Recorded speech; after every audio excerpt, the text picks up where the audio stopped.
अस्सलाम वालेकुम जी। ये Bairiya phase 8 sector F1 block है जी, और ये 41 स्ट्रीट नंबर के ये प्लॉट्स हैं जी। नहायत अच्छी लोकेशन है जी, सॉलिड घर बनाने के लिए मौजूद तरीन। दाएं बाएं देखें घर बने हुए हैं सारे, और एक अच्छी लोकेशन है। ये 12 प्लॉट है। मौके के ऊपर आपको ये प्लॉट सारे नज़र आ रहे हैं जी। ये लेवल, बिल्कुल लेवल और तैयार प्लॉट है। ये सामने नया घर बन रहा है।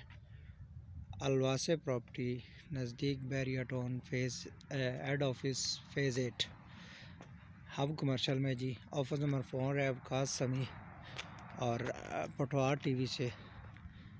आप चैनल को सब्सक्राइब भी कीजिएगा, लाइक भी कीजिएगा।